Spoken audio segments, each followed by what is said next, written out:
बुजुर्गों की जायदाद की वजह से मुखालफिन की जानिब से झूठे मुकदमात में फंसाने और फोन कॉल्स करके जानलेवा धमकियां मिलने के खिलाफ रोहिड़ी के करीब गांव पटनी के रिहायशी का एहतजाज। इंसाफ और तहफ़्फ़ुज़ की अपील की है। इस सिलसिले में सखर जिले की तहसील रोहिड़ी के करीब पटनी गांव के रिहायशी दीदार अली शोरो ने सखर प्रेस क्लब के सामने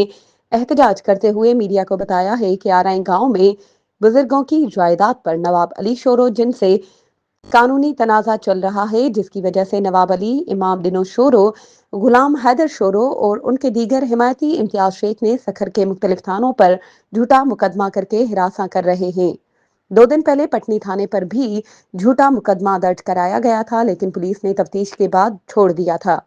जिसके बाद नामालूम अफराद ने मोबाइल फोन से कॉल करके गालम गलोच की और जान से मारने की भी धमकियां दी,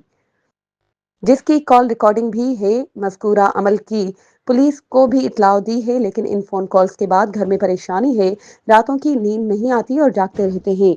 हर वक्त खतरा महसूस किया जा रहा है। उन्होंने आला हुकाम समेत IG Sindh, DIG Sukkur, SSP Sukkur और दीगर इदारों से अपील की कि फोन नंबर ट्रेस करके जानलेवा धमकी देने वाले मुलजिम और उसके साथियों को कानून के मुताबिक सजा समेत इंसाफ और तहफ़्फ़ुज़ दिया जाए। मज़ीद खबरों और अपडेट्स के लिए हमारे चैनल को सब्सक्राइब करें और बेल आइकन को प्रेस करना ना भूलें।